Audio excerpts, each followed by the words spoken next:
Untamed is going to be untamed. It's going to be a little crazy. I want to talk to my people. I want to talk to my brothers and sisters. We can have grace and humility in how we interact with other people. Oh, hot dog, look at you. And nobody talked about what's really happening. And let's have conversations about what truth is.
Welcome back. It's Tuesday. Jesus. Those who don't understand, they were doing the Haka in New Zealand in response to a Indian protest slash deal in the middle of the streets. Kiwis are saying, Kiwis first. If you think what's happening in the United States is any different than what's happening around the world, the George Soros, the Open Society, the World Economic Forum, the Rothschilds, all of these people who have been putting the American people and people in the UK and people in Ireland and people in New Zealand and people in Australia have been putting them in a box and saying, you don't matter. While they bring people from countries that get to take from us what was never theirs to take. It's a worldwide feeling. We're not talking about racism. There's nothing racist about being proud of the country that you're in. Black, white, green, yellow. We have been stepping over the people that are the poorest among us in the United States and bringing other people that are poor from other nations into this country so that they can eat what was never theirs to eat. And while the left uses the narrative of racist, bigot, Homophobe. Like, give it to me. Give me all of them. All they've done is created a resilience where now the American people are pissed.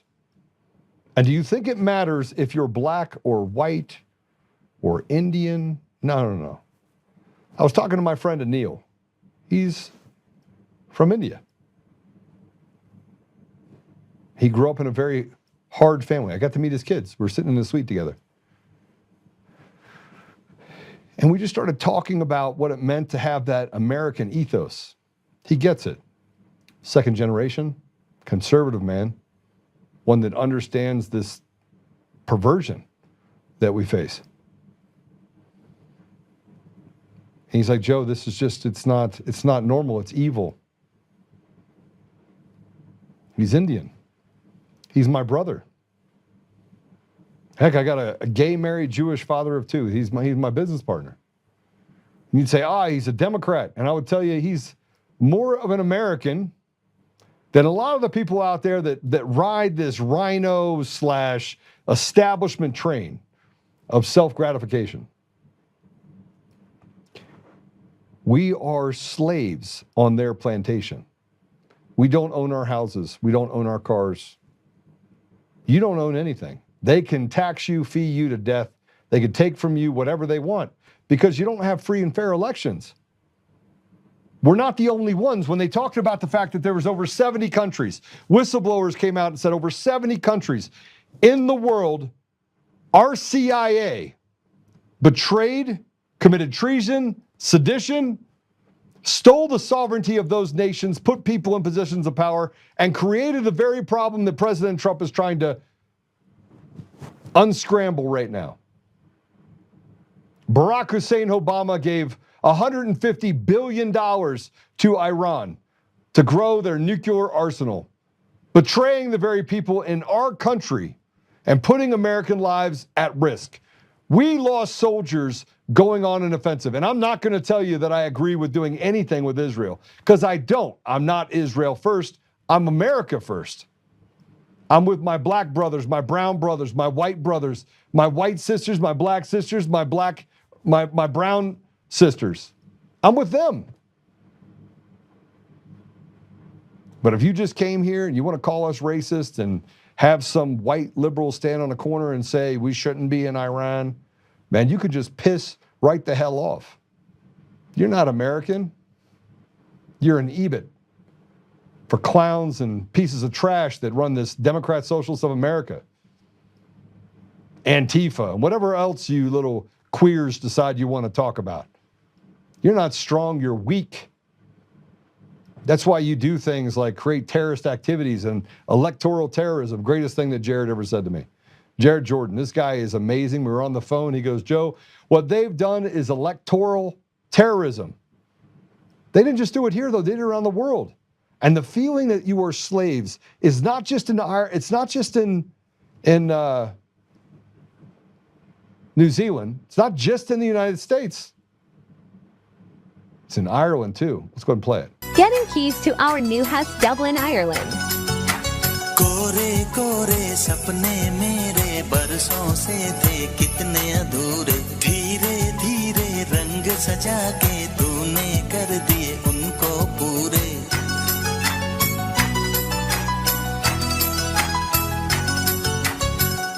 वादा है वादा चाहेंगे तुमको जीवन से ज्यादा है वादा वादा कोरे कोरे सपने मेरे बरसों से थे कितने अधूरे. So just so you know, again, you have people from other nations that are coming into Ireland and buying houses for cash, while the people of Ireland can't afford to even pay attention.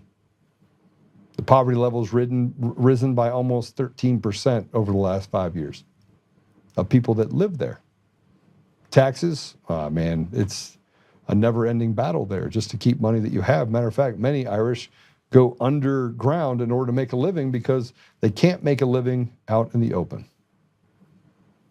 And little by little, the Irish government has done what the Canadian government has done, what the Australian government has done, and they have literally said, you will do as I say or we will throw you in jail, while letting criminals run the streets. Does it sound familiar? Because that's what's happening in the United States as well.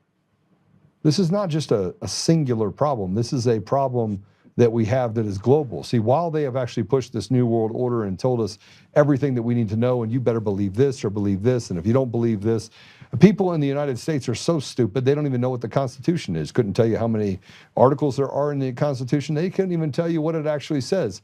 They get stuck on my freedom of speech, the right to remain silent, and the right to bear arms, leaving behind most of the other rights that give you the ability to have sovereignty. But we don't have sovereignty. Here, an Irishman confronts Muslims after he discovers an underground mosque. He's pretty upset. Let's go ahead and play it.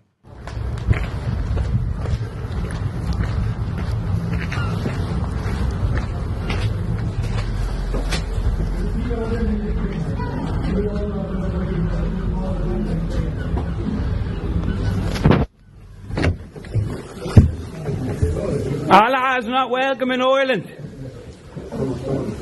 No Mohammedism in Ireland.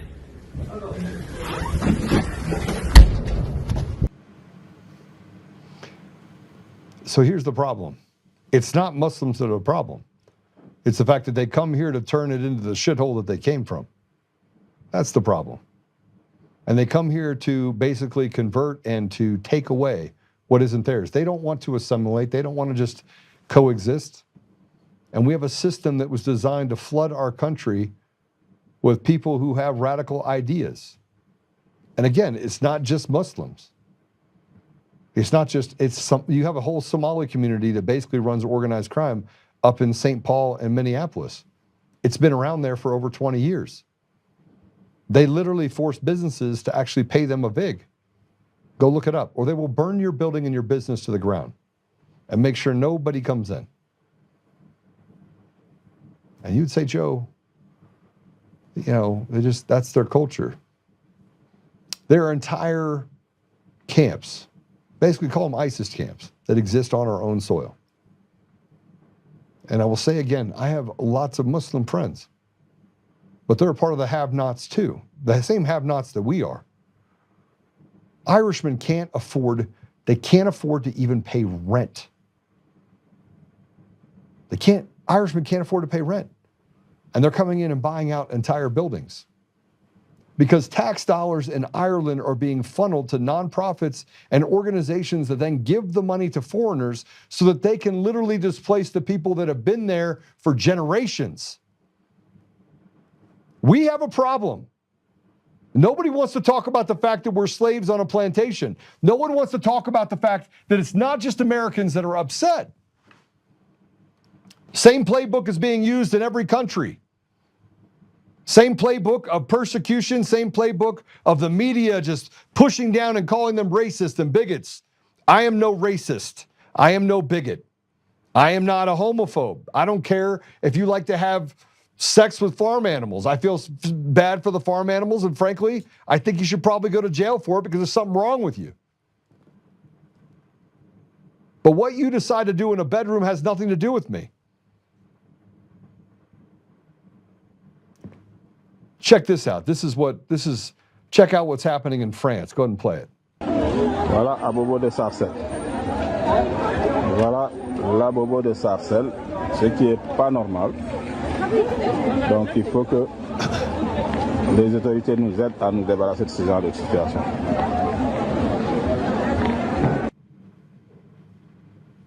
So this is what diversity looks like.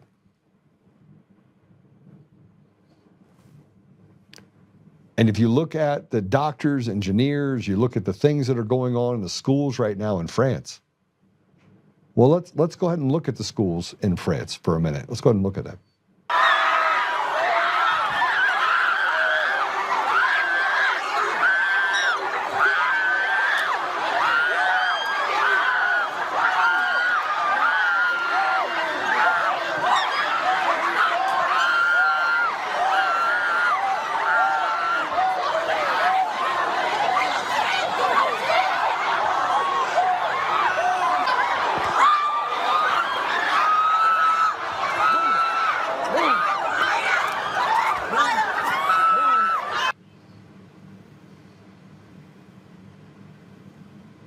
We are seeing our society literally dissolve right before our eyes. And where are the men? Where are the men? You know, we want to train for what? We want to say that our Democrat brothers and sisters are actually our problem. It's not our problem. We have no ethos. We have no character of a community that we can hold on to. We're no longer hunters, we're hunter. We stand singularly inside of a group trying to figure out what our identity is. And God forbid you tell someone what your identity is, because frankly, more than likely, they're going to tell you that that's a racist or a homophobic thing to say. It's gotten to the point now where I had someone say something to me. They said, "Oh, you're just a racist." And I said, "Say it again." You said you're, I was already heated. I said, "Call me a racist again." And I got really close to him. I said, "Say it one more time." And he wouldn't say it. And I was telling my friend about this, and I was like, look, I don't think I've ever gotten to the point where I was so angry at a person, a coward, that wants to use words and change the vernacular and what things actually mean when you're just calling out the systematic destruction of our communities and our country, the stealing of our ethos, and the thing that makes us so special in this country, which is we are a Christian nation. You got people in New Zealand, people in Ireland, you got people in the UK, you got people in Canada, you got people in the US that are building brotherhoods. It's happening. I know I was in a meeting last night. And we're saying, look, we're finished. And the Constitution is clear, by the way, in the United States. We have this thing that says when the country itself goes off in a direction that ignores the laws and goes into a lawless environment, you have a right to throw them out. And you would say, Joe, you're calling for what? Anarchy? No. I'm calling for a return to decency. In Colorado right now, let me just tell you, I was just having a conversation with Scott Bottoms, who's also running for governor. And I was like, Scott, they're creating a registry for prostitutes in Colorado. They want to pass a law that makes it legal for prostitution to exist so that they can further demean and take away the very spirit of what a woman means, what it means to be a woman. Then they're going to create that registry and they're going to make people pay the state of Colorado. Listen to me on this. Pay the state of Colorado in order to be on that registry so that you are legal. So now the state of Colorado gets to become their pimp. You don't pay the state of Colorado, you're operating illegally as a prostitute. You can be arrested. But if you pay the state of Colorado, then we'll let you operate out there and lose your own dignity. And we haven't even started talking about the problem that exists by doing that, by giving an entire Rolodex to all the pimps that are out there. And these women are already in a place where the only thing that they have left is to sell their body. So why not hand it over? Why not hand over your sovereignty as a person to the state of Colorado and some pimp on the street that wants to have a train run on that individual? See, first we legalized marijuana. We said it's not a gateway to anything. Then we said we legalized gay marriage. Civil unions, you could have done whatever you wanted, but they had to make it marriage so that they could basically just steal the vernacular of what it means to be married. Not taking away from anyone that's in the same sex. We act as if that is the biggest sin to exist. I want to remind you guys of something. The top 10 URLs in the United States are porn sites. Do you think that's because we got a bunch of people that don't actually go out there and masturbate in a room to a bunch of videos that they find on porn sites? No, it's because we have a problem in our country with men, specifically, going and hanging out and letting boys, small young men, who are then taught to sexualize things in school, run amok on watching porn. We have a degradation problem because we have no men acting like men. They're too busy hanging out in closets and not spending time with their families. Too busy out there doing the things like saying I'm making a living. And it doesn't help the fact that the government takes 56 cents on every dollar, so the man has to go out there literally and live off 44 cents on the dollar. Can't figure out how to make things work 95% of the time. And God forbid we not have judges that throw around their weight and destroy fathers that go in as they're getting divorced and say, we're going to take everything else from you and hand it to the mother and leave you with barely enough to survive. So not only do you take the dignity of the man, but you deball him in the process as well and make it almost impossible for him to be a father. Yeah, I don't know why I see things so clearly, but I do. Americans are constantly being stepped over, ignored, and just put in harm's way because they're Americans. And let's talk about the fact that they want to steal your Second Amendment rights. Let's talk about the fact that 40% of the budget in Colorado itself is just entitlements that go to nonprofit organizations for no-show jobs. And we talked about this yesterday. I was drained yesterday just hearing all the stuff that was happening in Iran because, frankly, don't we have enough on our plate? We can't solve the problems that we have going on in our community. We have our kids that are getting raped on a regular basis inside of schools by people that we send to school to say, hey, listen, trust your teacher. That's worked out real well. And they use the Stockholm Syndrome and the battering and the bullying and what can only be described as psychological warfare against our children, and we sit there and we watch it happen. And now there's a movement of men, military men, men that are capable of great violence, who don't choose violence. I don't choose violence, but we're capable of it, who want to have a conversation about what isn't ridiculous. And this movement in the United States is so God-centered. Well, they basically beat on us. You know, I ran for governor of Colorado, and I have hardly done anything over the last 6 weeks since I got involved in this. And I was having conversations with people, and they're like, Joe, you have no idea how far ahead you are and how much momentum you have. And you haven't even done anything. And I was like, well, that's because I'm listening to people, because I'm doing the hard work and looking underneath every rug. I'm doing what President Trump did in his first term, while he was beaten and smacked and torn apart. I'm doing the same thing he did in his second term. See, President Trump is a beacon of light. And you cannot like some of the decisions that he makes and still respect the fact that he, through all the beatings and the 4 years in between, of persecution, being dehumanized, accused of things that he never did, with frankly people that nobody would do anything with. I mean, the woman that named her dog or cat Regina. That's the person that he went into a place with and had sex with. That makes sense perfectly, right? Yeah, that happened. That never happened. And then they on a defamation, who gave her $40 million with just her word. Can't tell you what year it happened, but yeah, where they turned misdemeanors into felonies and had lawyers get in there and just I don't even know how it got past step one. But what it did is it exposed the judiciary for being rotted all the way to the core, and a lack of oversight and a lack of accountability inside the judiciary that, frankly, has put a pin's eye on the fact that they should not have judicial immunity, ever. We're now open to the idea of the truth that is, it's not the police officers that are the problem. It's the rotted DAs and the rotted judges and this fraternity they've built that screws the American people every time you turn around. They get to do it for free.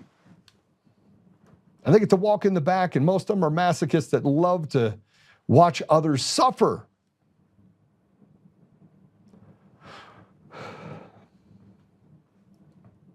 Let me just show you how we treat American citizens here at home. And let me use this as an example if I can. Nearly $3 billion was spent on homelessness in the state of Colorado in 2025.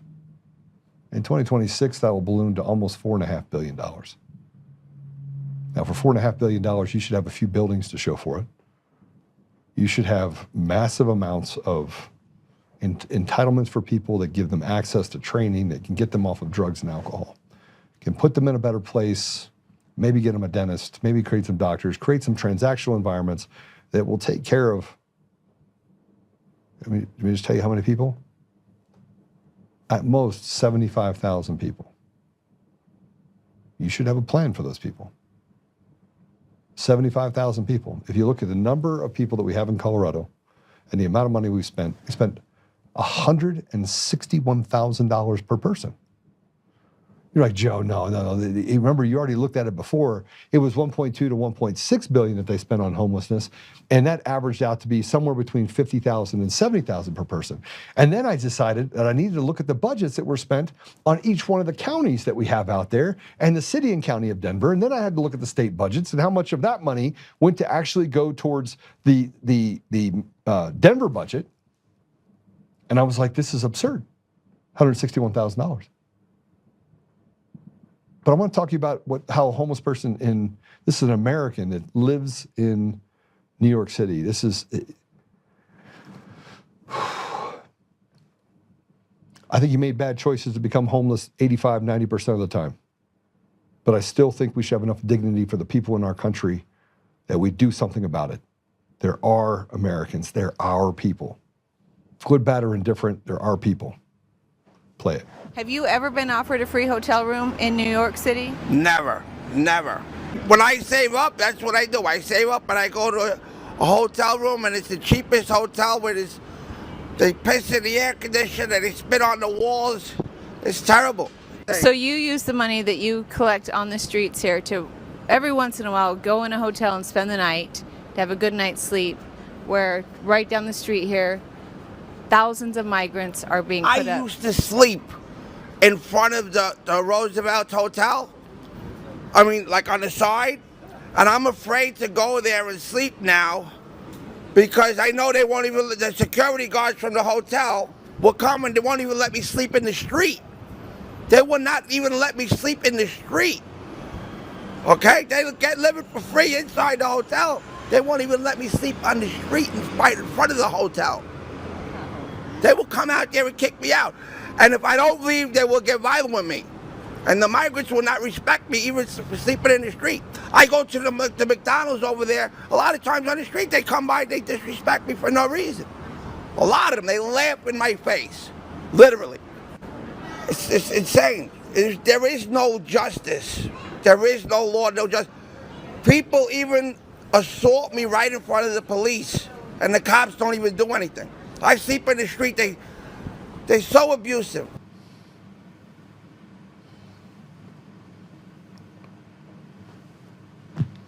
But here's another illegal with over 30 criminal charges was arrested for murdering a woman in Virginia. 30 previous criminal charges. 30. Play it. A Virginia woman was killed at a Fairfax County bus stop. We're learning the man charged in her murder is in the U.S. illegally. His name is Abdul Jallo from Sierra Leone, according to the Department of Homeland Security. I'm at the Fairfax County Courthouse where I discovered this man has a lengthy criminal history. More than 40 charges in the past, ranging from stabbings to malicious wounding and much more. And almost every case, Fairfax County Commonwealth's Attorney Steve Toscano dropped charges against this man. Only secured one conviction in the past. He served very little time. He was let back out into the community where then he allegedly stabbed this woman of Fredericksburg. Now, this woman's family is heartbroken. According to an obituary, her family describes this woman, Stephanie Mentor, as a jolly, happy individual, a light in dark places. And tonight, the U.S. Department of Homeland Security is calling on Virginia Governor Abigail Spanberger and Fairfax County officials to hand this man over to ICE so they can deport him. 40. I was wrong. It wasn't 30, it was 40.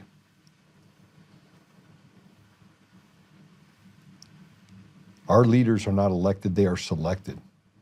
President Trump is doing what he can to, but it's going to take people in our communities to do something about it. I've been meeting with Democrats. People are like, Joe, why are you meeting with Democrats? Just hang out with Republicans. I got a video, by the way, of a woman, KK, that sent me a video.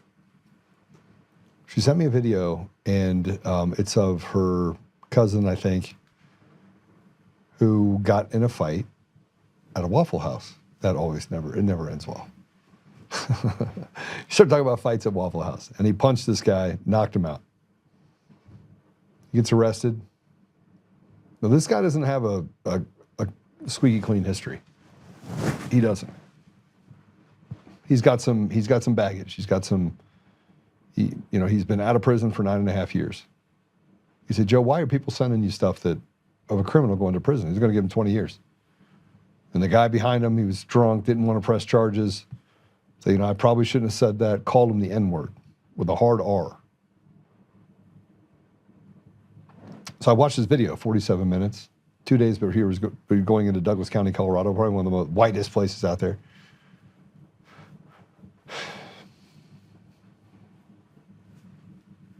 And the judge calls him a menace to society. He's got some mental health issues. He's got 13 kids. He never saw a baby mama he didn't like. He'd say, Joe, why are you having conversation with those people? I was like, I don't know why she sent me that. I didn't know her. But people said, hey, you need to send this stuff over to Joe. He'll look into it. So I went down to Douglas County. I sent them stuff over to say, all right, I need to go meet with RJ and have a conversation with him. Why would I take time out of my day to go meet with a guy that's a perpetual criminal? He's been on the street. He's been out for 9.5 years. Hasn't had, he's had some petty stuff that he's done.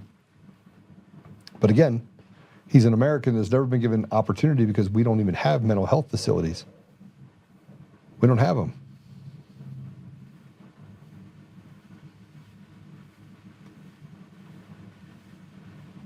I'm disgusted by the fact that we cater to the ridiculous.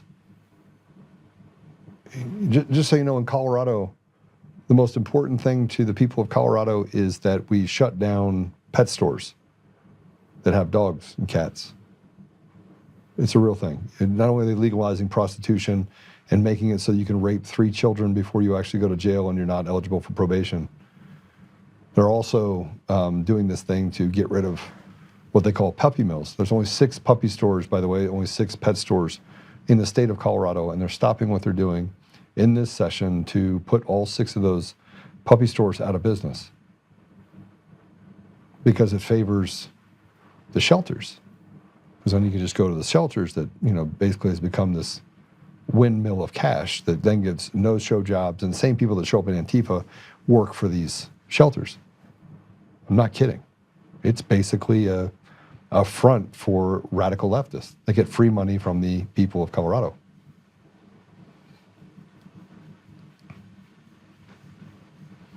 I'm going to get back on this part that we're talking about right here, because I think that the contempt for the American people extends to all Americans. It does not just extend to, and by the way, the people that stand up there that say that, we want to protect our immigrants, our immigrant friends that are coming in, bleed your heart. Well, they step over people that are Americans, veterans. I mean, just shit on people that are basically getting stabbed and murdered by illegals, and then saying, well, let's make sure that we make it really hard for DHS and ICE to do their job. Here, a Republican, just to show you how much contempt these leaders that are selected and elected. By the way, there is not a free and fair election in the United States of America at all. You got ranked choice voting to make you tap on your head, rub on your belly. That's one of the ways they do it. You got mail-in votes in all these different states that don't require you to have an ID. 223 votes, electoral votes, by the way, for the presidency come from states where you don't have to have an ID. They're basically stealing your voice. You are a slave. But this rep in Maine tried to read a proclamation honoring Americans killed by illegal immigrants. And let me show you how the Dems handled it. Let's play it. We remember and honor the thousands of American lives stolen from us by criminal illegal aliens and the deadly drugs they bring across our borders. The member will defer. The chair inquires as to the representative's point of order. Aren't we in the middle of announcements that are important for this body to be aware of? I don't understand the purpose of this. Speaker has allowed latitude for such remarks in the past, and the chair would remind all members that a motion to adjourn is always in order. The member may proceed. Appreciate that. I am reading from a presidential proclamation, and I'm going to start from the beginning. On National Angel Family Day, The member will defer. The chair inquires as to the representative from Blue Hill's point of order. Thank you, Mr. Speaker Pro Tem. I make a motion to adjourn. 51 having voted in the affirmative and 67 in the negative, the motion failed. Yesterday, President Donald J. Trump signed a proclamation proclaiming February 22nd, National Angel Family Day 2026. Thank you, Mr. Speaker Pro Tem. Since I was unsuccessful in my motion to adjourn, I just wanted to remind the body that the President of the United States has 34 felony convictions, which is 34 more than anyone being detained by ICE. This piece of shit. This piece of shit that was never elected, and a media apparatus which has betrayed the people and committed sedition under the watchful eye of Barack Hussein Obama, who in 2012 made sure we passed the ability for media and everyone else to lie to the American people. Smith Modernization Act, go look it up. Now, we haven't done anything on the Republican side in order to overturn that and make it so the media has to be honest. No, we're not doing that either. And then we went as far as to do this thing called the anti-slap motions in most states that allow for the media to lie and have complete coverage, unless your name's Joe Oltmann and you're a journalist. And then they just find that people like Eric Coomer can lie with impunity and steal elections going all the way back to 2005, and they don't do a flipping thing about it. They allow the Kabuki Theater to run through this judiciary, which is rotted to the core, that lets criminals out on the street and holds good people accountable because people are still getting 20 years. Only typically it's people that make a mistake.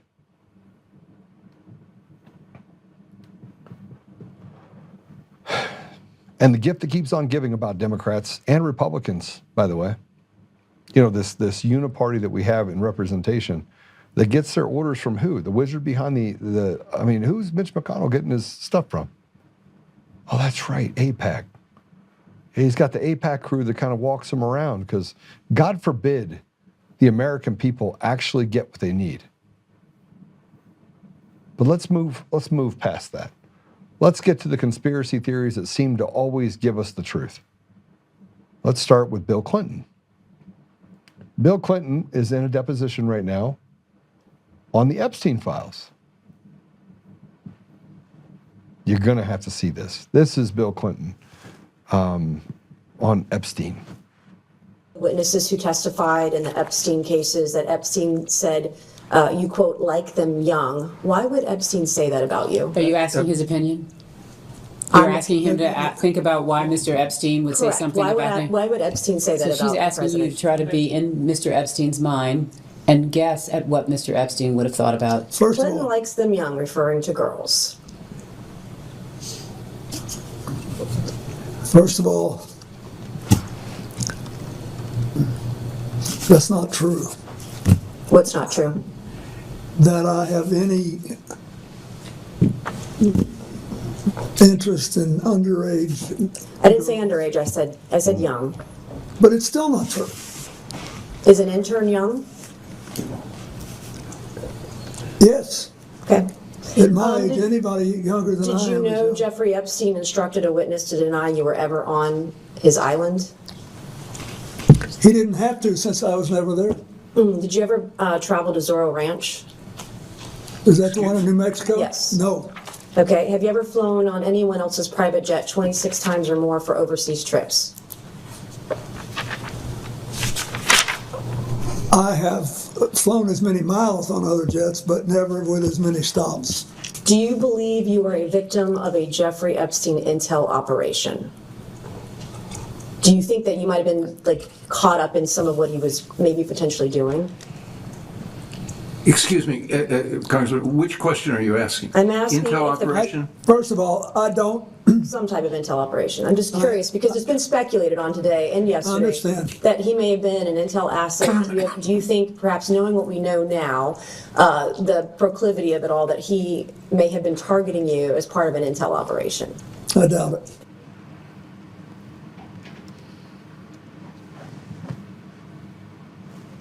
What do you think of that? It's pretty crazy, isn't it? And Hillary didn't do any better. We'll talk about that in a minute. Let's go ahead and play Hillary. Really, I mean, I expected a lot of interesting questions today, but Pizzagate was not on my list. That's okay. We're asking all sorts of things here. You certainly are. You certainly are. We're just trying to get the truth out to the American people. Well, that and would get be some clarity. very helpful. Are you aware of any files that were on Anthony Weiner's laptop in a folder that was titled insurance, life insurance, with a zip file titled frazzled? This is way outside the Chairman's scope. ruling. This is way within the outside scope? the This Is this within the scope, Mr. Chairman? If the chairman rules that it's not within the scope, I Mr. have Chairman, other based on questions. what you said in the public hearing, is this within the scope? We can go off the record for a moment. Mr. Chairman, is this within the scope? We get no answers. We don't get any answers because we don't have leaders. We have sock puppets. We have grifters. We have liars. We have betrayers. We have treasonous seditionists that have taken what was never theirs to take. And they used elections in order to raise taxes, take your tax dollars, pervert your children, and then tell us, by the way, that you don't own those kids, that the state does. True story. They're allowed to say and do whatever they want and act with impunity. And if you do anything about it, they'll fine you. They'll steal from you. They'll lie about you. They'll attack you. They'll come to your home. They'll send their goons out to do harm. And only when someone like me stands up, or President Trump stands up, or others stand up, who has the capability of working the problem and fixing it, do they really start to have fear.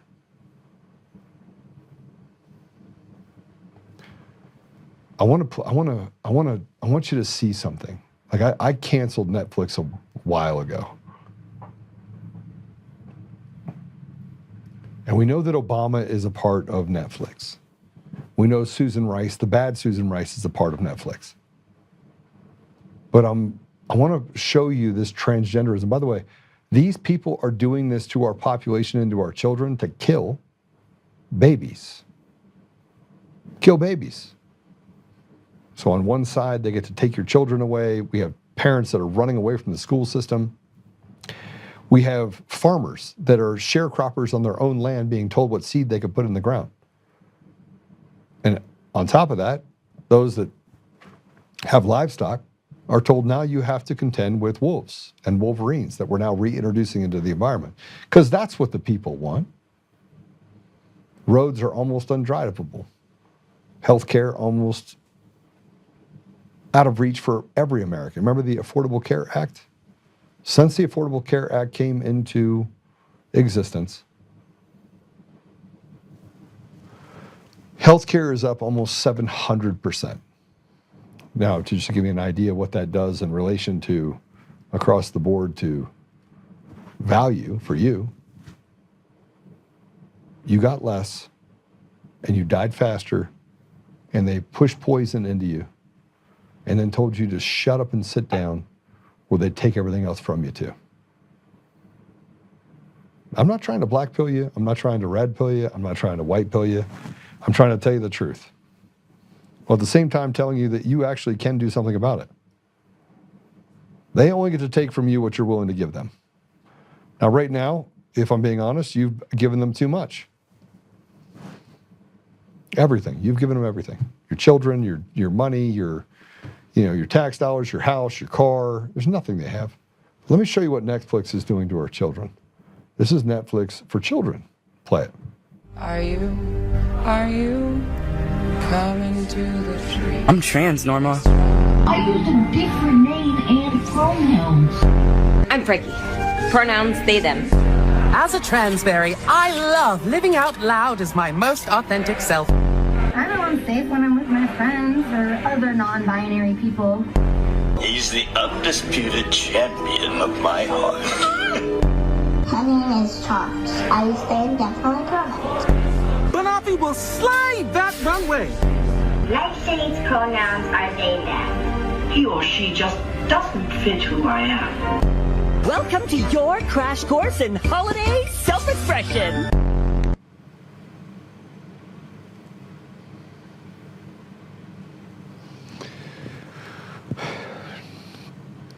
You know, I get a lot of flack when I do the show like this, where it's just me and no guest, because they're like, Joe, you're bound to say something that's going to get you in trouble. Yeah, I am. I mean, I'm going to give you an entire show where you can, go hog wild on me. That's Netflix. That's Netflix in front of your children. That's Netflix trying to tell you that your kids need to put puberty blockers in their bodies. And now they've already taken care of the vaccines. They've already injected that poison in there that made it so that, by the way, that it used to be 1 in 800, 1 in 1,000 mothers needed help in vitro and to get pregnant. It's 1 in 30 now.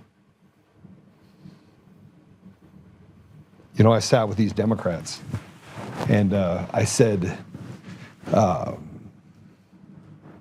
many of you, 100 women raise their hands. After you get a little bit of where people will give you information after you listen, because that's what happens when you listen.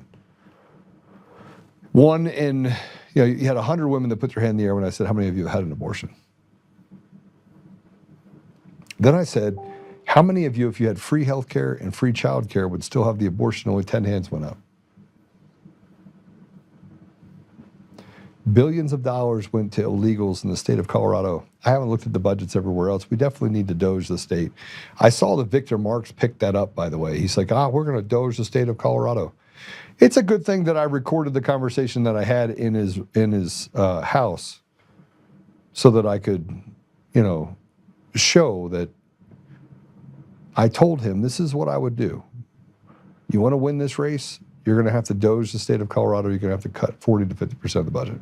Now that ass clown, Vaughn Kennedy, and look, if you're in Colorado and you vote for Vaughn Kennedy or Victor Marx, whatever the hell his name is, if you vote for him now, after all the information that is just a tenth of what is actually out there gets released, then you're a retard or you're complicit.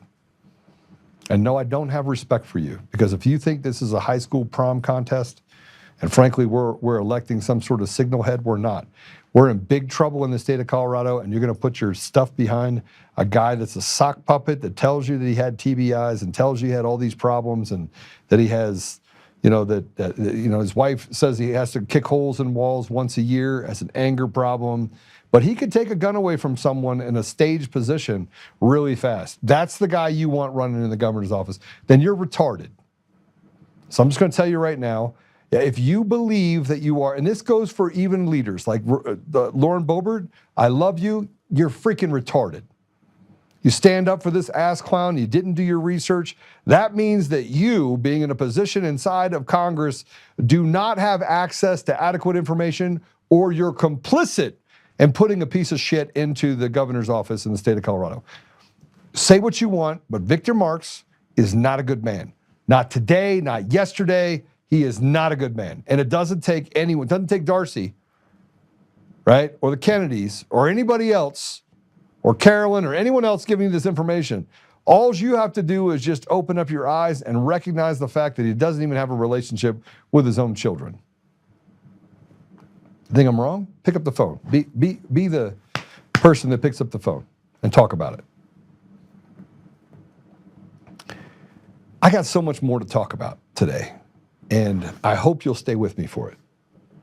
But I'm going to take a quick break, and when we come back, we're going to talk about what's happening in Colorado and how this mimics what's happening in California, in Oregon, and in Washington, and how they're building alliances. See, states are supposed to operate independently.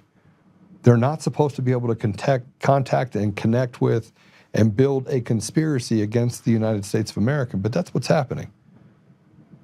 And while your community burns, while our community burns, while black people are incarcerated for petty crimes and criminals are let out on the street, typically illegals that are put back on the street, your tax dollars go towards all of this, and yet only 24% of your kids that graduate aren't dumber than a rock. We'll be right back.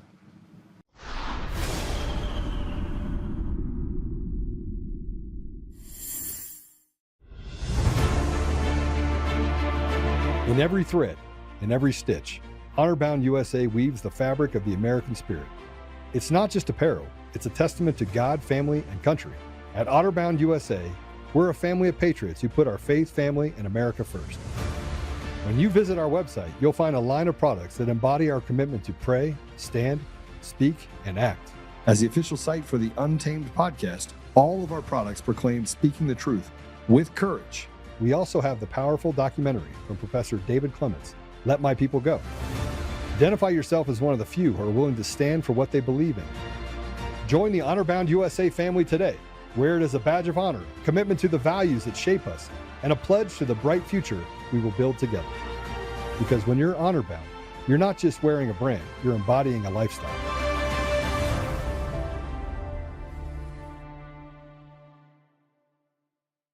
Hi, I'm Joe, Supreme Leader of DCF Guns. What is DCF Guns, you ask? We're the best damn gun store and range in the universe. Do we have guns? We have all the guns. We got small guns, we got big guns. We even have beastly guns. We offer all types of training, and we have 5 ranges across our 3 locations. I'm a good shot. And of course, we have all types of ammo. We even have flamethrowers. Woo! We offer incredible membership opportunities, and members save even more on guns, ammo, and accessories. Come join the DCF family today, where we keep the range hot and the deals hotter.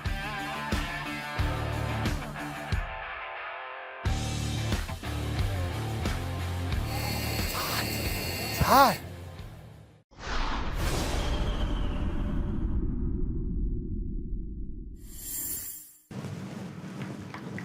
Hey, so by the way, you can go to Honor-Bound USA and you can pick up these coins. I carry one with me a lot. Actually, I carry quite a few in my pocket. I typically give them out to people when I see them. But there's particularly one that I think you should look at, which is the Judges 7, and that is the Gideon 300. And then you have the James 2:26, which is act. You have Galatians 4:16 on one, which is always speak the truth, which is speaking, and then standing, which is 1 John 3:16, which is God gave up his son for us.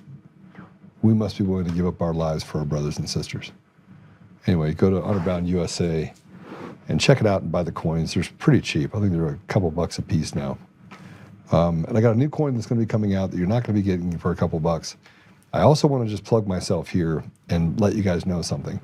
Whether you give $5 or you give $50 or you give the max, which I think is $22.50, you can go to Oltmann 2026, OLTMANN 2026.com, and you can give to the governor's campaign. I will not waste your money. Promise you I will not waste your money. And I'll do good stuff with it, one way or another. So go over there and somebody says I'm losing weight. Yes. I'm gonna get back to my svelte self. That's why I'm having this surgery. So it should be fun. Yeah. Let's talk about children, shall we? Let's talk about the kids.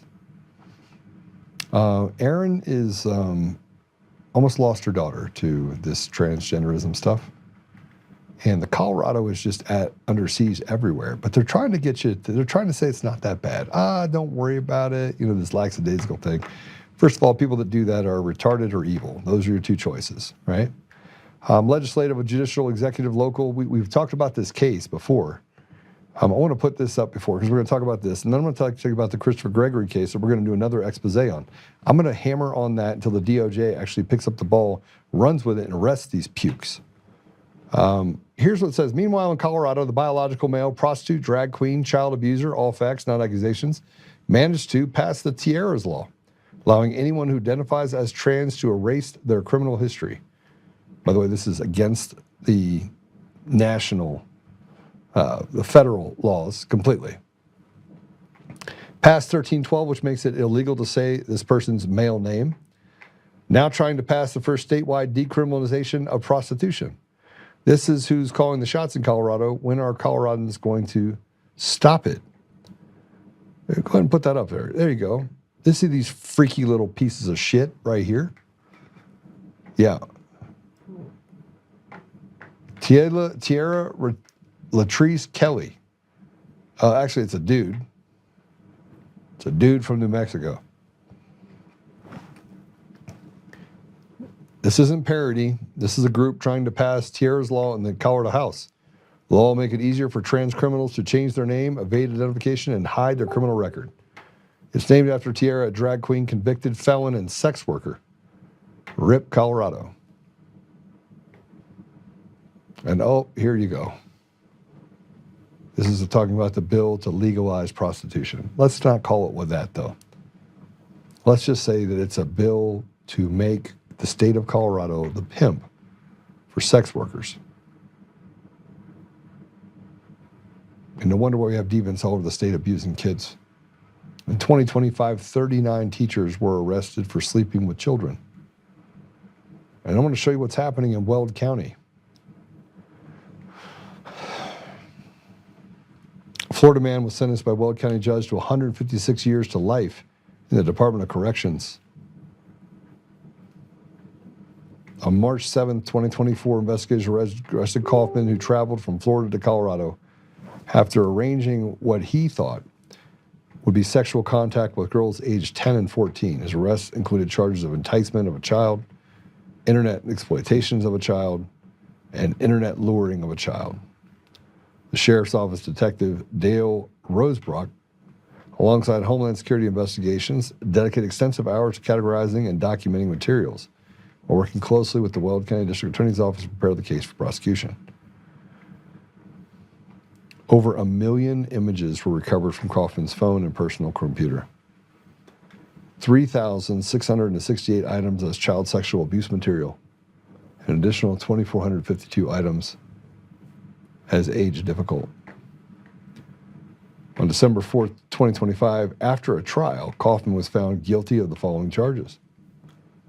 The Sheriff's Office worked to get this case put out there. Now, let me just tell you what the significance of this is. That this is. A majority of child rapists in Colorado receive probation. And with these new laws, it'll make it even more impossible for this monster and monsters like him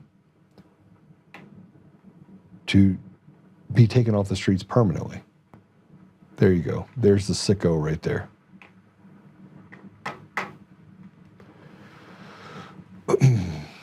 A majority of child rapists in Colorado receive probation. Over 70%. Play it. 70% of child rapists in Colorado receive probation-only sentencing. What's worse is a predator can go on to grape 5, 6, 7, 8, 9 children. And as long as they only grape each child one time, they are eligible for probation-only sentencing. HB 25-1073 was going to force jail time for these predators. But apparently the Colorado majority leaders thought that it was more important to protect the child rapists than it was to protect child victims. We need to be a voice for these victims because victims aren't speaking out. This isn't happening far away. This is happening down the street from where you live. HB 25-1073 was my wake-up call. This is your Colorado wake-up call. We don't hunt together, right? Deviants hunt together. Deviants hang out together. Fathers haven't learned to find their voice yet and grab some stuff and take care of business themselves. Now you wait till it's too late, and then your kid is 41% of the ones that they groom try to commit suicide. 41%. So they groom them, they indoctrinate them, they get them to change their gender, and then they get them to kill themselves. That's the new norm for Colorado and California, and then they get these freaks to sit out there and say, oh, and if you commit a crime, just change your identity, and you no longer have to deal with at all any of the previous history that you have as a criminal.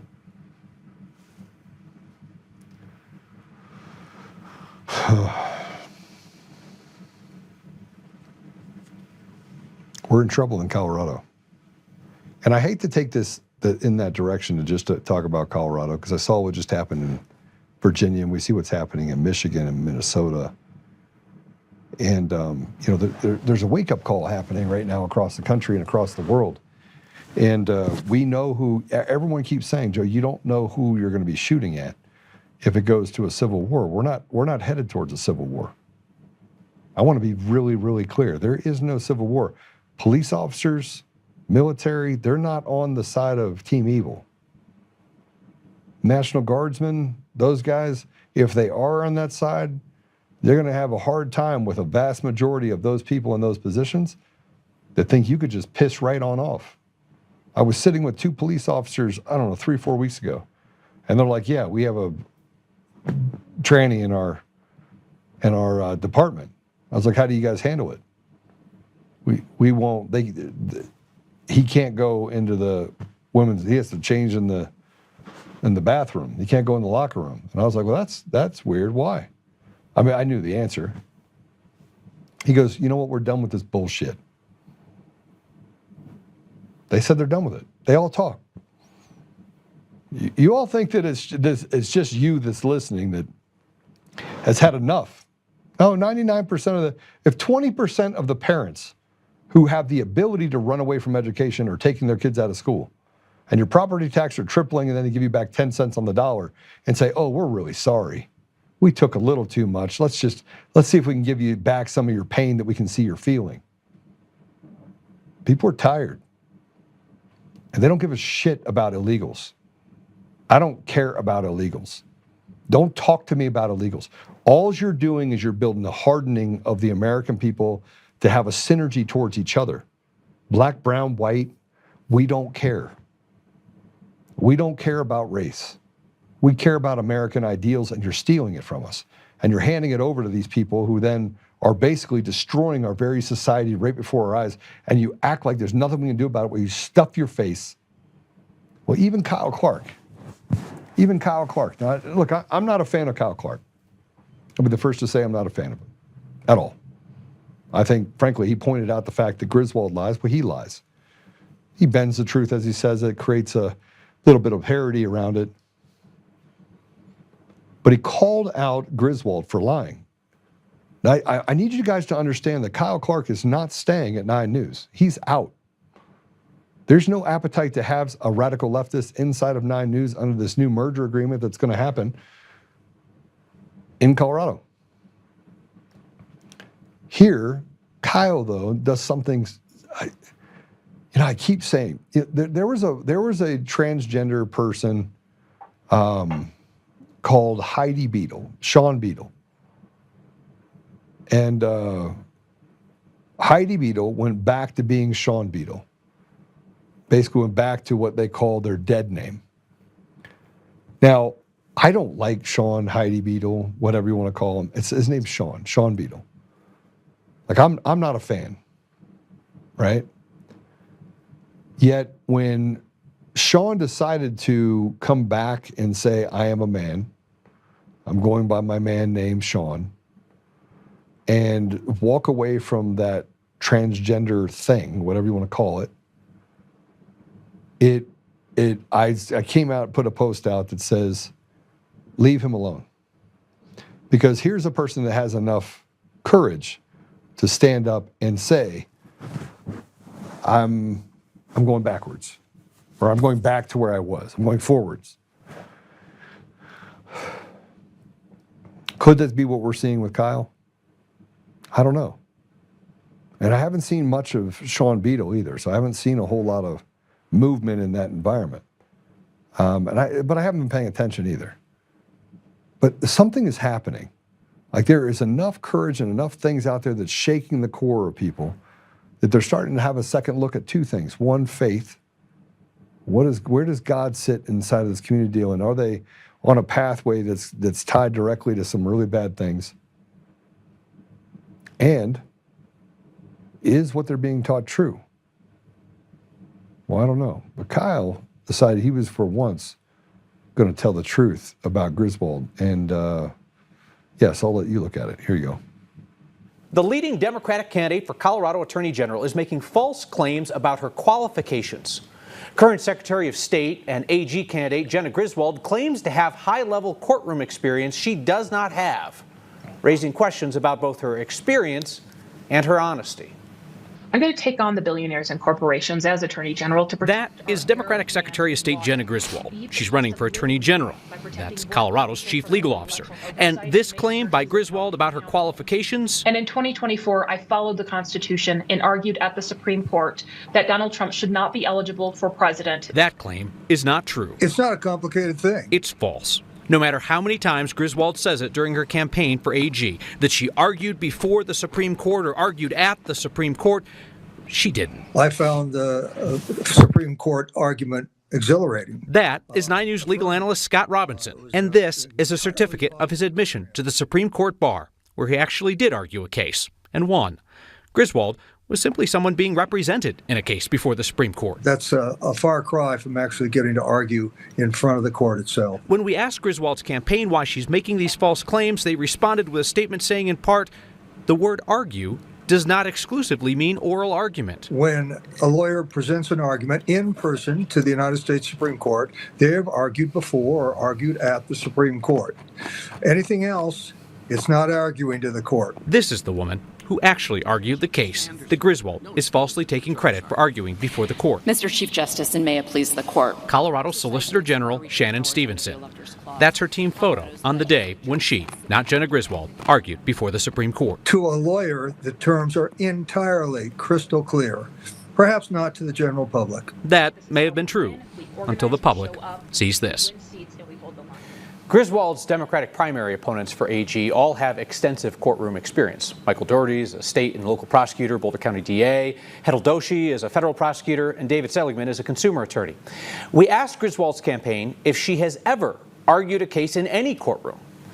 They pointed to one case more than a decade ago, in 2011 or 2012, they said, in the District of Columbia. Records show that Griswold was only admitted to the D.C. bar for the final 5 months or so of that time frame, and Griswold's campaign did not provide details that would allow us to confirm that single case. Now, we know that Jena Griswold is a piece of trash.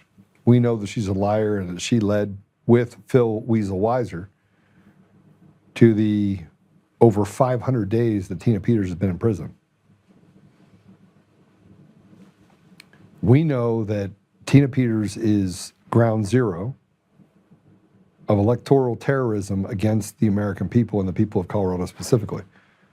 And what they uncovered was nothing short of fraud on the people in every single state that there are machines and mail-in ballots used, which is all 50 states, with fractional voting up in places like Alaska, where they basically can just create any sort of math that cannot be audited that would put whatever they wanted that person to be in that particular office at every level. Whether we're talking about Congress, at the federal level, all the way down to municipal elections that would put mayors in office and things like that. It's a game system. So Colorado's in trouble because the best people we have, the best people that we have are fakers. And I want to point out the fact that this case that they were talking about, but for the Supreme Court, the U.S. Supreme Court, that the person that actually argued that case lost 9-0. It was found factually to be a fallacy, that the state of Colorado had created a standard that no person in their right mind would see as even remotely justified in a position to remove President Trump from the ballot in Colorado. A final step into everything else we've had to deal with in the state of Colorado, from Dominion voting systems being the epicenter of their headquarters here, to Eric Coomer being on Antifa calls, to the rotted machines, to the people like Matt Crane who have stood up and said that Tina Peters at 70 years old should remain in prison, to the pardons, where we had bullies and people from the County Clerks Association all the way down that dared say that Tina Peters should be let out of jail. No, she should spend the rest of her natural life in prison, and she should die there, is what they said. And I want to point out that these are Republicans, these are not Democrats. They call themselves Republicans, but really they're traitors to the people. These are the same seditious betrayers that told us that we have the gold standard when it comes to elections, which we know we don't. These are the same people that have to read from a piece of paper or have speeches performed or placed before them. So they read from papers because they don't have any thoughts of their own. And by the way, if speaking truth was so difficult, it certainly is for politicians and people that are doing things like what they're doing to Tina Peters. But let's switch gears for a minute and let's talk about a guy named Vaughn Kennedy. I'm running for governor of Colorado. Scott Bottoms is running. Barb Kirkmeyer is running. Jason Mikesell is running. There's a few others that are in the race. But I think that kind of circles the serious candidates in this race on the Republican ticket. Except for a guy named Victor Marx, a.k.a. Vaughn Kennedy. Now, why am I spending the last bit of my time on the podcast talking about a guy that's running for governor in Colorado? He's raised over $1 million. I happen to break down where the money was actually raised from, and it wasn't from Colorado, but, you know, he still raised $1 million. Now, as you start looking into the people that supposedly donated to him money, that becomes a different problem. But we have to start looking at our candidates seriously. Now, I personally have been attacked for the last 6 years. They've pretty much skewered me everywhere, up one side and down the other. I've been called everything in the book. Scott Bottoms is a Navy man that went on to be a pastor, that went on to work in the legislature, do some great things representing his district down in El Paso County. Barb Kirkmeyer worked up north in Weld County, was able to balance the budget, create some really nice roads. They do have nice roads up there, by the way. Moved on to work inside of the Colorado Senate in the legislature as well in Colorado. Doesn't have a very good voting record, but nice person nonetheless. Jason Mikesell, the guy was a sheriff. Before that, he's a business owner. He's involved in other business ventures. He's done some impressive things in his career. Stands up. He's not a partisan hack. Seems to talk eloquently, has some really good ideas. Scott Bottoms, man, the guy has incredible ideas and knows how to get the job done and has to deal with diversified groups inside of his congregation and in his community because of where he's situated down in El Paso County, which gives him a unique look under the hood of the black and brown community, which I think is important to me, personally. The poor community. And it could be, you could be white in that very environment as well. But more importantly, the have-nots. Let's call them the negative have-nots. And it doesn't mean the black and brown people are holistically have-nots. I'm just saying that there's a larger portion of them that are in the have-not community. But I want to start by talking about this. So if you haven't actually looked at Free as Can Be, going through Victor, he had this to say about Vaughn Kennedy, who changed his name way back when, and said he was to protect his personal, his individual persona. Well, that can't be true because he wasn't anything but a scrappy, mentally ill individual that didn't make it through a full term in the Marines, who wasn't called Thumper because he liked to fight. He was called Thumper because he was Thumpy, because he was just kind of a douchebag. Sorry, that's the truth. From one of his own people. Let's go ahead and play this. And he had you on his deal. They're using you. Mm-hmm. They don't appreciate you. They're using you to get to me. Nobody appreciates me because nobody's put money in my bank account. But okay, now let's. Well, don't get me Here's the last thing I want to say. The interview is. I don't care about the interview. Mm-hmm. I don't need the interview. Mm-hmm. Right. Mm-hmm. What I need is you. Mm-hmm. This is why. You said, what are you going to do to win the black community, Latino? Mm-hmm. That's the man that I want to help me win this. For the general, not the primary. I care less. Primary's done. Mm-hmm. I need someone who's going to. So there's a lot of people that said that I lied and I made things up and I wasn't being honest. The truth is I don't even care about this because I know the difference between being used and actually being appreciated. Victor Marks doesn't appreciate someone like me. He only sees me as a ticket that can help him win. And I'm not going to associate with someone like that because it's absolutely disgusting. Not only that, but it's very, I don't know, it makes me feel like he's a Democrat because that's what Democrats do. And that's also why I left the Democratic Party. Now, I get it. You guys aren't going to say sorry and there's not going to be a bunch of apologies. But the truth is that all I care about is finding out what the truth is. And that's why my wife and myself went unarmed, without our phones, into a compound with a person like Victor Marks. So, yeah, there's your proof. Have a great day. All right. So let's walk through this, Victor. I always I always like to say, what is Victor Marks doing right now? He is controlling the environment that he's in, trying to create some sort of Hollywood mystique.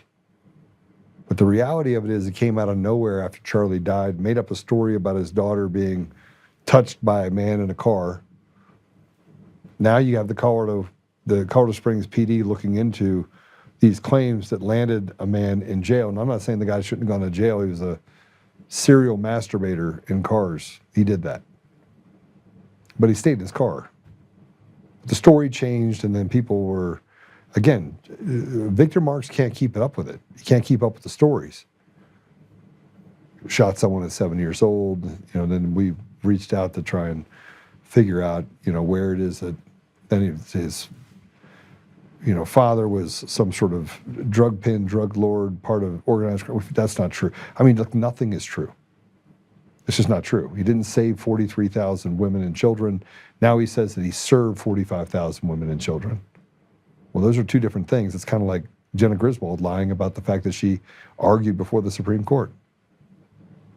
Then there's the tens of millions of dollars. I wouldn't say hundreds of millions of dollars. Tens of millions of dollars that Victor Marks raised and saying that he was out there actually saving women and children. That's what he said.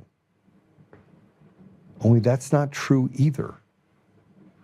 And if you look at the money that he raised, almost all of it, minus 11%, which, by the way, that went towards his personal expenses and flying and doing stuff too, a part of the programs. Only 11% of those tens of millions of dollars went towards programs. The other 89% went for him to eat. And then he sold his house, an $800,000,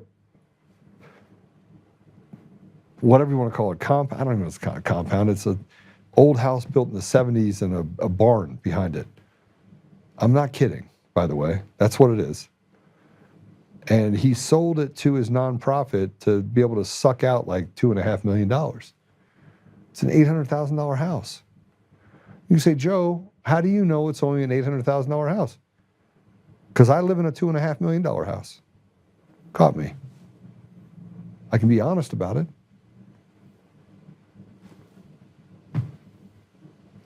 I live in a nice house.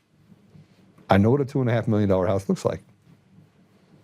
And it certainly isn't in the middle of the woods with a 1970s house with a barn with a half-functional shooting range inside and a podcast room.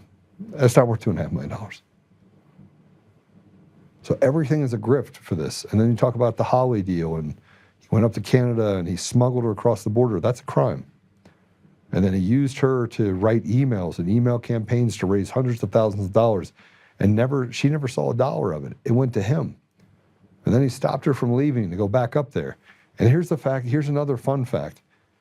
His kids don't talk to him. His daughter said that he abused her for 17 years. Even if it's partially true. Even if he says, oh, she's bipolar, so she doesn't know what she's talking about.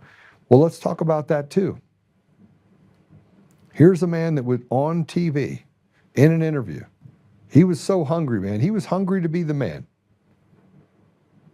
He's the fastest guy to take away a gun, a plastic gun. But he went on TV and he said, I've done all these things. But there's not one person has come forward to say that that's even true. Not one person. And there's plenty of people. His kids do not even talk to him. Go check it out. Go to Shiloh Marks' site. I went to all the socials. Not one word about Victor Marks. Why? And Shiloh does some amazing things when it comes to elections. I'm very familiar with what he's done in California. The fact that he's standing up and making a name for himself. I mean, there's other problems that his family has with, stuff like evictions and foreclosures and everything else, and that's fine. I mean, the bad shit happens to people. None of that's actually that important to me. But telling the truth is important to me. And then he has a guy that carries around a suitcase with some sort of weapon and acts like he has to have armed security around him, and he's got all this intelligence. And I mean, you should have seen the interview that he did with Free, or the sit down he did with Free. And he basically belittled him and then came out and said, I need you to help me win the brown and black vote. Well, if you did all of this work that you said you did, you should know the black and brown community. I certainly do. And you can say, Joe, you just want to win. And you want a guy that, you want to talk badly about a guy that's a rising star. I have a tech company. Well, it took me about 5 minutes to look into Victor Marks when it came to just his Facebook profile. He's got 1.9 million people that follow him on Facebook. About 83% of those people are all fake. They're not real. And you can do it too. Go out there and run a thing on, you can go just go to Google and say, trends on Facebook. And go back a year and look at it. You'll have to pay for it. It's like $5. You have to look at the trends, and it goes from 200,000 to 2 million, like overnight.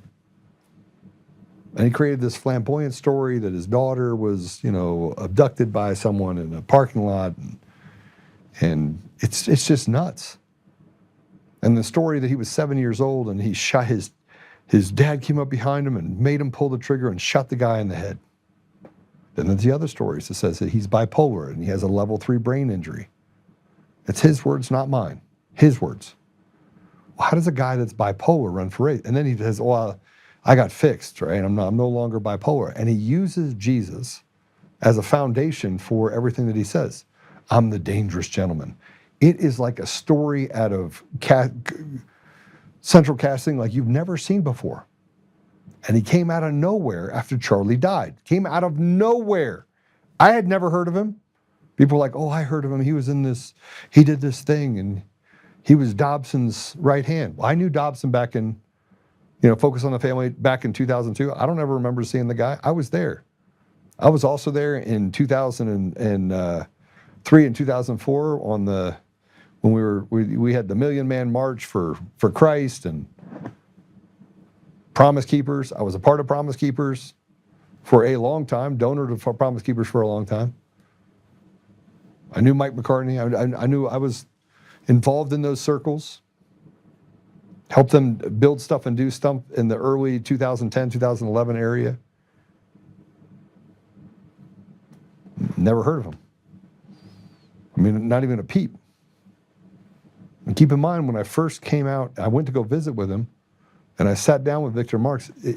Look, I want people to do their research, because I've seen other stuff that I'm not going to bring up on this deal, and I know that the Democrats have it.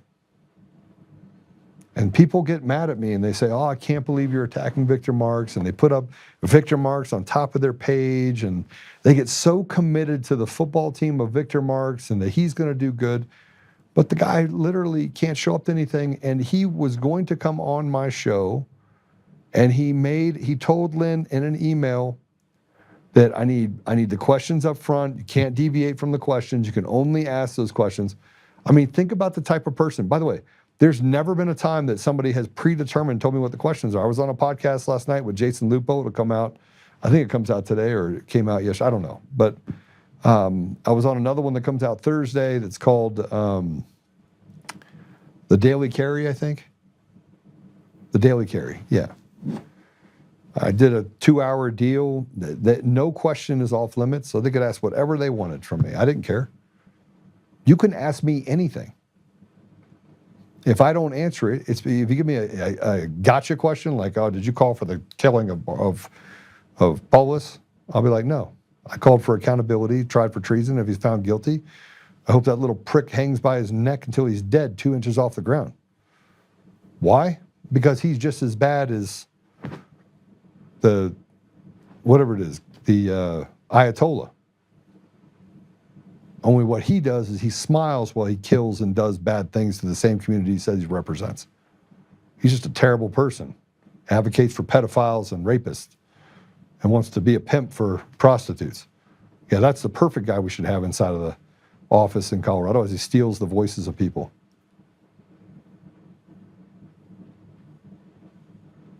I sat in front of Victor Marx in his own room, in his own house.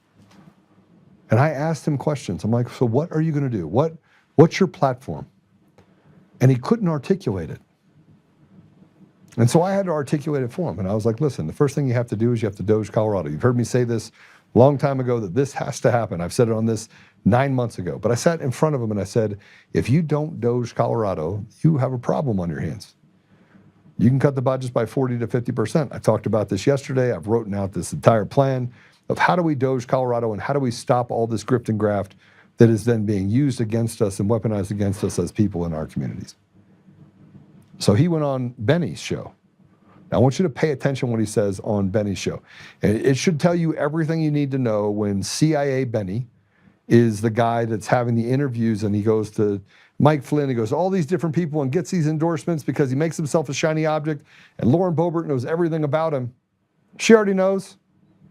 I'm not the only one with access to a file. And the stuff that leaked out is not even nearly close to being even the worst part of it. Play it. There is something almost immoral about taking the raw natural beauty of the gateway to the west in those Rockies and then plundering it into piss-soaked tent cities with hypodermic needles and crime and criminal aliens littering the streets of Denver, which has been hollowed out downtown. I just couldn't believe how few stores and restaurants there were there anymore. It is a pure evil, actually, to do that. It is a desecration of something that God created to bring such filth and disorder and decay. How are you going to fix that, Victor? Well, it's through common sense. I tell people safety is our first, because without safety and security, nothing else matters. And I'm simply going to unhandcuff law enforcement to let them do their job. We're going to make sure we have prosecutors who prosecute. I'm going to appoint judges who have a backbone. And we're going to change the entire climate and the culture of what Colorado used to be. Gritty people full of grace. But these far-leaning, extreme left progressives came in. And Coloradans are good folks. I mean, this is the promised land when you talk about it having everything. And they trusted people. Well, they're done with that. They're absolutely done. Right now, regulations are so severe on businesses, it is choking out the small business to the rancher to somebody doing ag to corporations. There's over 200,000 regulations on the book. And the Chamber of Commerce says half aren't even needed or they're duplicative. So we let law enforcement do their job. We cut back on regulations. And then I'm doing a full doge on the state, complete audit of all the agencies. We're starting day one with this. And we're going to find out where the waste is. And look, a lot of people are going to be replaced. They're going to get their feelings hurt. But it's time, because the money, it's not a money issue in Colorado. It's a spending and accountability issue. And that's why people are putting their trust in us. My website is victor2026.com.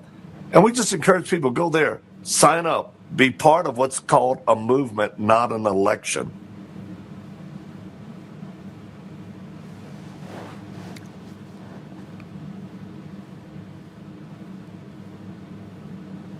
So Benny, I want you to be honest with the people.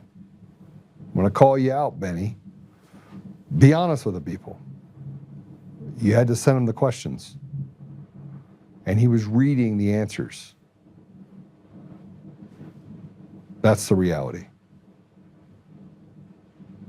If you were to ask him a question anywhere, he was asked, are you pro-life or are you pro-choice?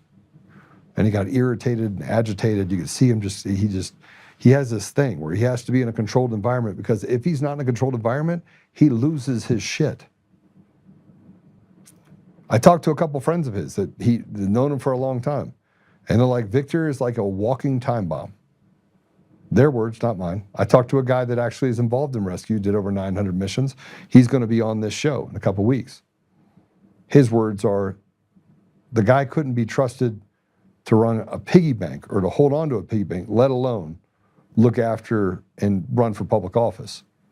He's incoherent. You're going to have him, I'm going to ask him the questions right on here. I didn't just flippantly come to this idea. Look, me being governor or not being governor, having Victor Marx in that seat is like having a controlled apparatus, like a dead man walking, like a Biden in that office. It is no different. It's like having a Jared Polis, which, by the way, his name was Schultz, not Polis. He changed his name too. We never seem to get to the bottom of the people that we put in elected office. They come out of nowhere and say, I'm the best man for the job. We have a movement. We're going to do this stuff. I'm going to doge it. I'm going to put this people, we're going to put judges in place and prosecutors. He doesn't understand the complexities of what's going on. He couldn't have a conversation about those complexities on a one-on-one. That's why he runs away from interviews, and only these questions are the ones you're allowed to answer. How do I know? Because he was coming on here and he said, you can only ask these questions. I need to know the questions in advance. He made all the rules. We need someone that can walk into office and understand that the things that have to be done in Colorado are going to take drastic action. Doging is not the same thing as restoring the ethos of the nation. Which, by the way, he took the Doge from me. I said, you have to Doge the state. And he spent a lot of time kind of walking through this, refining some sort of message. But if you were to ask the guy a question, he's going to go into some debates. If you were to ask him some really hard questions, he couldn't answer them. He could not answer them. I'm not sure he's capable of answering any question outside of his handlers. And the things that this guy represents is kind of like it'd be like giving the keys to the kingdom to a sociopath. And by the way, I did read his book. I read his book. I wanted to read it so I could understand who the guy is. And now I know he didn't write the book. He didn't write the book. Somebody wrote a book for him. So you have this whole thing. Who's donating to him? Well, about 9% of the people out there, 8% are people from Colorado. Everyone else is from every other state that he used his network of I'm saving women and children and the idea that he's actually fighting for trafficking women and children, which he wasn't. And I'm not saying there's two things that can happen to be true at the same time. One, he could literally walk in and talk to young men that are in jiu-jitsu and in these environments and give them a pep talk that leads them in a positive direction. That can be true. While also recognizing that the empty shell of a man that literally has no ability and no talents to do anything outside of that. You can't talk about being bipolar, having a level 3 brain injury, and then say something along the line they were able to cure that. I don't even know what a level 3 brain injury is, though, because it doesn't exist. It's not a scale that's ever used. So I'm just asking you to do one thing in Colorado. Don't make a mistake that we can't undo, because this election in Colorado is everything for the future of the state. And cutting the budget by $20 billion will be really easy. Super easy. But getting back to the place where we can take care of the people in our communities and deregulation, yeah. It's easy when you sit around and listen to the points that are being talked about by myself and Kirkmeyer and let me lubricate on that. Let me lucubrate. Okay. Sorry, I'm looking at the comments. What did I say? Did I say Benny? Did I say something else? Benny. Oh, you did. Okay. Jeff says, Benny is a Zionist shill. Speaking of coming out of nowhere, and so smug, always focused on looking pretty. Yeah, well, look, most of them do. I haven't even started talking about Steve Bannon and the fact that he talked about basically a coup against President Trump while hanging out with his little butt boy. We don't want to talk about him, by the way. I see all these posts about Clinton and Hillary Clinton and Obama, but we don't talk about the people that are on our side that are basically betrayers. And Benny did come out of nowhere. See, I didn't come out of nowhere. I spent 6 years fighting on this and 14-year business, and before that I was in another business, and I've been serving the community for a long time. I've been playing flag football and working with felons and volunteering and sitting on boards and doing all the things that I'm supposed to do in order to serve my community. This is just crazy. Okay, let's put that up. We're gonna end with this. I did a show on the Daily Carry. If you haven't seen it, it's go check it out. So this is an episode. It's a couple hours long. It got pretty emotional with me because one of the guys, Micah, who's one of the hosts, he talked. Micah Richards. He talked on it about personal things that he faced, that he was molested as a child, and I feel I have a lot of pain in my heart for people that go through vulnerable situations. And when I was growing up, I had a bunch of vulnerable situations that I went through, and overcoming that is very difficult. It's not easy. Anyone that thinks it's easy, it's just not. And I'm sure many people that are on here have had vulnerable things. But this was a great conversation. We got to talk about Victor Marx a little bit too. And they asked questions, and I said, well, two things can be true. And then, Victor Marx put up the deal where he was basically attacking Scott Bottoms for the stuff having to do with the FBI and dealing with the DOJ on pedophiles inside of our legislature and the judiciary and the executive office in Colorado, the governor's office, currently. And Victor said a bunch of stuff in there. And I want you to pay attention to someone. Mike has spent a lot of time in law enforcement. And I was like, he played it. And I said, stop. And I said, that's not how the FBI operates. And Micah said, nope, it's not. And I was like, I'm telling you. And then they finally started to look at it and go, oh, it looks like ChatGPT wrote this for him. It's not what Victor Marx would say. Compare the things that get put out in these press releases to the way that Victor Marx talks. Victor Marx can barely put his sentences together. I need you to understand what you're actually advocating for. You want something that you're not going to get from Victor Marx if you're in Colorado. You're not going to get it. And he does not have a huge amount of enthusiasm. He has a Colorado GOP, which is violating every bylaw in the book, in order to give him access to information.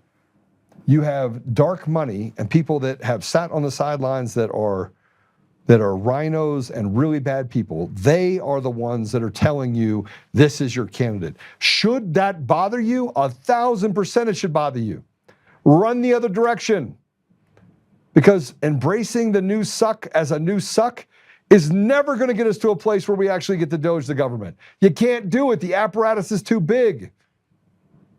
And the fact that he's pretending to be someone that he isn't, with the intelligence to even understand what's in front of him, now he'd call a lid to his day around 2 o'clock in the afternoon. You are not talking about a guy that is smart enough to get himself out of a paper bag, let alone run for governor. Sorry, it doesn't exist. Rich had to go there, didn't you? So here's Rich. Rich said this. I want to talk about how conservative influencers are closet homos. I swear, self-loathing facts. Just identify as queer. I have no time for comos like that. He says, if you're married and have a wife and children, you made a bed. You made a vow. Don't run around on your wife. I don't care who it is with. Rich, are you gonna drop some bombs on us? Like, what's the guy's name? Help me. What's the guy's name? Help me. The guy that James O'Keefe. What else did he say? Project Veritas. You gonna Project Veritas? Many are not. Many are in these open relationships. Nope. So Rich, by the way, is the one that I interviewed. He is Gays Against Groomers, done some great stuff in the state of Colorado. Really good to see him join us. Has done some incredible things to help children in the state of Colorado. I mean, massively good things to help children in Colorado. So hats off to you, Rich, for sure. All right, so that's it. We're gonna pray that we can actually get the Save America Act done, Save Act done. We need that act passed. Scott rocked that information Victor Marks used as a talking point. After Scott brought it up, Victor steals narratives too. Yeah, he stole a lot of narratives. He stole a lot of things that have been done. Matter of fact, he mentioned the $6 billion in entitlements. I'm like, how did you know about that? Because I'm dealing with employees inside of the state of Colorado that can get in a lot of trouble for sharing information with me. $6 billion of the budget, 40% is entitlements. $6 billion of the budget goes to nonprofits without any accountability, strings tied, anything else. It's just gone. They don't even know how the money's used. Now, the ones that are actually doing the work, this is true, by the way, absolutely true. The ones that are really doing the work in order to turn things around and create trade schools and solve the homeless issue and deal with the recidivism that we have in the prison systems and getting men specifically out of jail. I don't know about women. I don't work on that side of the aisle. But those things that are being done, those organizations are never given adequate resources because they're actually getting the work done. True story. So it's man. Still, Joe for governor. Scott Bottoms is nice. I think you can believe he can step in and kick. I can't believe he can step in and kick ass like Joe can. Look, I don't know of anyone that can do, and I'll just use my own company as an example. We lost 88, 89% of our revenue literally over the years that I was not here. I came back in. We were able to increase that by nearly 300%, literally overnight. So there's a bunch of stuff we've been able to do. I'm kind of the pink unicorn. But here's the thing that I will tell you. Scott will fight for the people. I will fight for the people. Now, what I'm trying to figure out is how collectively on the Republican side we can make sure that the person that is not sitting in that seat is a Republican, someone that will just do the biddings of the intelligence community and really bad people who want to continue this charade against the people of Colorado. They want to continue what they started in Colorado. With Palantir leaving and with a bunch of other organizations, including Boeing, Jeppesen, I can go down the line of other organizations that are looking to leave Colorado. It is on the horizon that Colorado could end up a desert where the only thing you have left is regulations and a bunch of poor people and a budget that just slides down to zero. That's where we're headed right now. Randy says, when a dog hurts a child, we put it down. Why not people? Randy, I'm with you. I mean, personally for me, I would tie a rope to the back of my car, tie it to the person, and drive them around until body parts fall off. And if that's violent to you, then you don't understand the outcome of what happens to a child when they are abused by someone in a position of trust, or even when they're raped or molested, or that's something they carry with them for the rest of their life. It's a life sentence. So don't tell me I have to feel bad for pedophiles, because I don't. And I frankly believe that they should be filleted. And I don't feel bad about saying that. I know vengeance belongs to the Lord, but the consequences are ours. All right.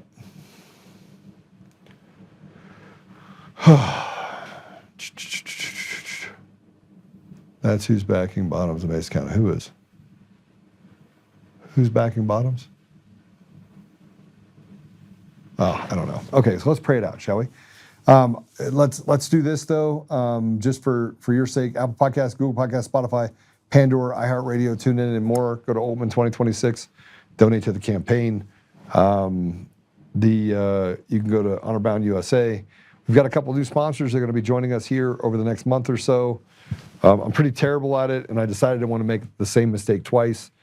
Somebody asked me, Joe, where do I go buy gold? I'm like, I'll send you my supplier. Just buy gold and silver directly from them. It's super easy. I tried the big company deal, and I just can't. Like, look, if you would have bought when I told you guys to buy during that program, your money would be worth 3 times what it was when I told you to buy it. Don't feel bad. But now take that money, if you put it in there, I want you to sideline it. I want you to take all that money out. I want you to cash it out and put it aside. I want you to get a self-directed IRA, and I want you to start taking care of your own self. Now, I'm not a financial advisor, so what I'm telling you to do right now is as risky as you're willing to be risky. But this is what I do.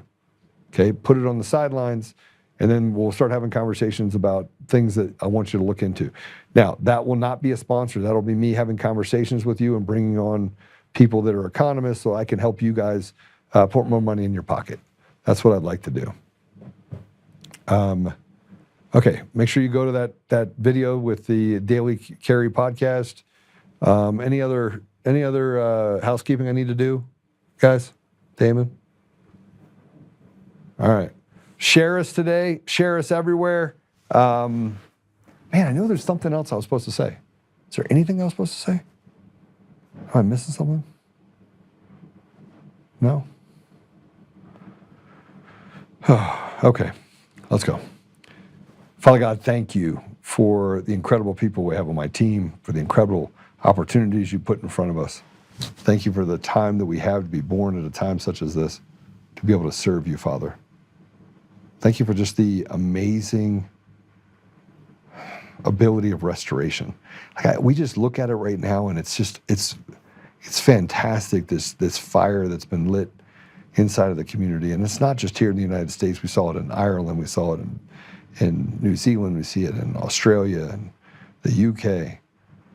But people are in a desperate place where they want to be able to honor you, Father, while pursuing accountability, pursuing consequences for the evil that has been just pushed on our children and our grandchildren, and creating this havoc, this sense of oppression and enslavement.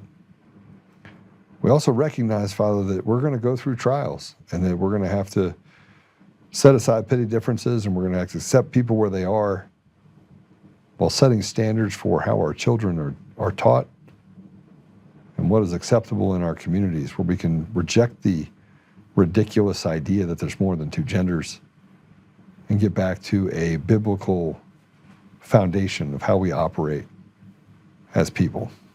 Father, I just ask you to bless our leaders. Bless President Trump, Pete Hegseth, Tulsi Gabbard, Bobby Kennedy, and even the ones that I'm just not that keen on. I know that everything has its plan, everything has its time. But Father, we feel like we're running out of time. And yet, in the middle of this, I just feel like this calmness that we're going to be okay. Help us, Father, we can continue to stand up, that our leaders can make good decisions, that other people in other countries can also stand up and take back their communities, take back their environments, to eliminate this slave culture that we have globally. Help us to honor you, Father, and to do what is right regardless of the consequences. And help us to operate with humility. I say these things in Jesus' name. Amen. All right. God bless you, Susan Rice, the good Susan Rice. Rich, it's good to see you. Like I said, this is a great group. You should find your way over here 5 days a week. We're here Monday through Friday, 2 o'clock Mountain Time, 4 o'clock Eastern. We go for 2 hours. Use your discernment. Don't ever stand on the side of the devil, not even for a minute. Don't put your foot in there. Don't dip your toe in the water. Always do what's right. Yeah, that's it. All right, I'll see you guys later. God bless you. Be good.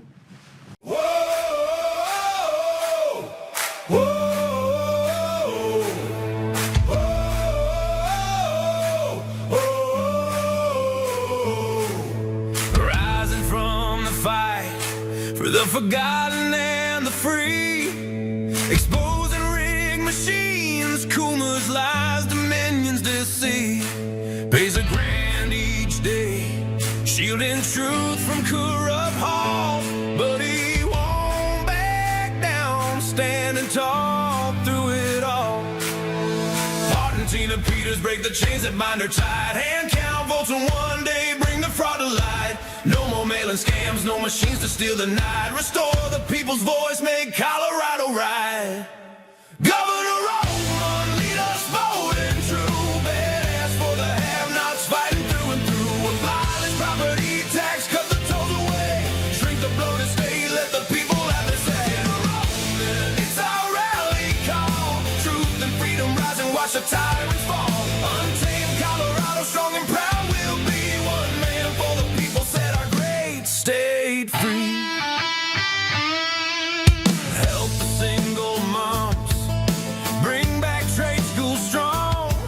Opportunity for you, where the brave belong. Audit every NGO, ban the wolves that roam, reclaim our stolen land, bring the power home. Eric Loomis, fraud, dominions, rig design, expose the stolen votes, cross a dangerous line. No more victimhood, no chains on you and me. He's running for governor for real liberty. Smash the fraud machine, pardon heroes jailed for the have-nots. Rising truth will never fail. One warrior defies the corrupt elite. Colorado reborn, strong on our feet. Governor Oltmann, lead us bold and true. Badass for the have-nots, fighting through and through. Abolish property tax, cut the tolls away. Shrink the bloated state, let the people have the say. Governor Oltmann, it's our rally call. Truth and freedom rising, watch the tyrants fall. Untamed Colorado, strong and proud we'll be. One man for the people, set our great state free.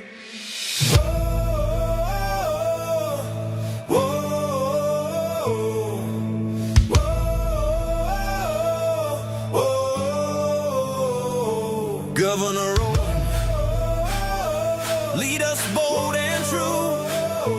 Governor Oltmann, freedom forever, Colorado rise.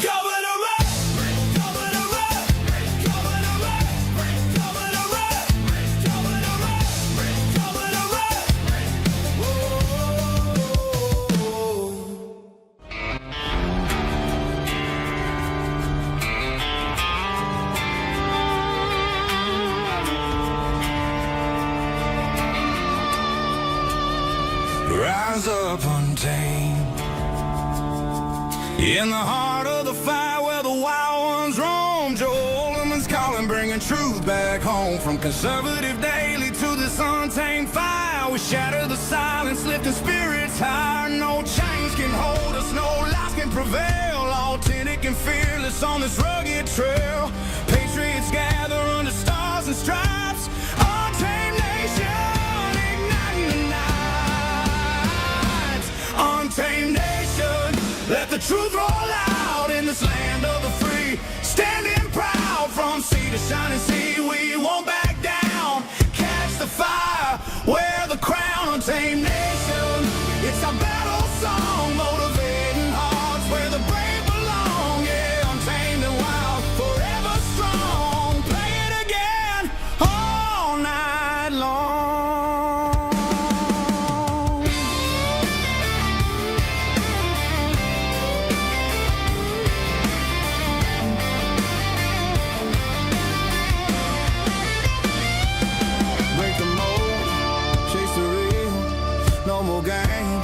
Time to heal. Joe's voice leads the untamed crew. Truth matters through and through. Untamed nation, let the truth roll out in this land of the free. Standing proud from sea to shining sea, we won't back down. Catch the fire, wear the crown. Tame nation, it's our battle song, motivating hearts where the brave belong. Yeah, untamed and wild, forever